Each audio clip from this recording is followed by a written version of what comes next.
Filistin'e selam, direnişe devam. Filistin'e selam, direnişe devam.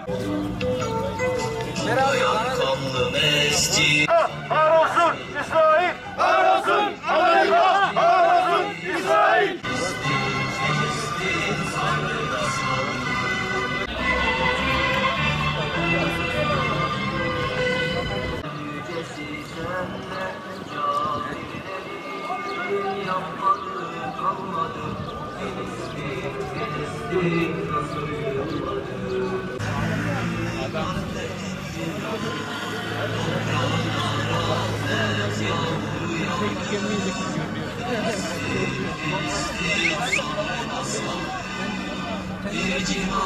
Filistin'e selam, direnişe devam. Filistin'e selam, direnişe devam.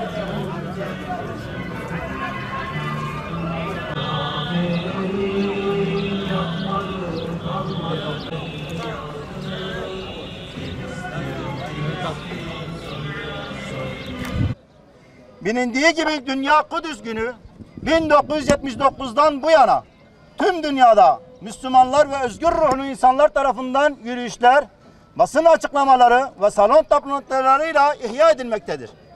Bizler de bugün burada Dünya Kudüs Günü münasebetiyle Siyonistlerin işgali altında olan Mescid-i Aksa'mızın ve Kudüs'ümüzün kurtuluşu için mücadele azmimizi ilan etmek üzere toplanmış bulunuyoruz.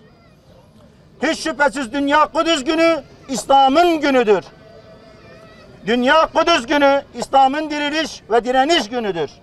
Kudüs Günü Filistin davasının unutturulmasını önlemek için rahmetli İmam Hümeyni tarafından 1979 Ağustos'unda ilan edilmiştir.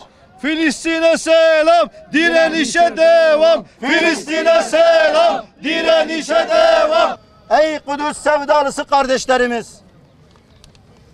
54. Hükümetin Başbakanı ve Milli Görüş lideri rahmetli Profesör Doktor Necmettin Erbakan'ın defalarca söylediği gibi bölgemizde Siyonizmin uğursuz planlarına kayıtsız kalmak, Kudüs'ün ve Filistin'in kurtarılması davasını diğer davaların önüne geçirmek ve İslam Birliği'nin oluşması için çaba sarf etmemek sadece işgalci Siyonistleri söndürecektir.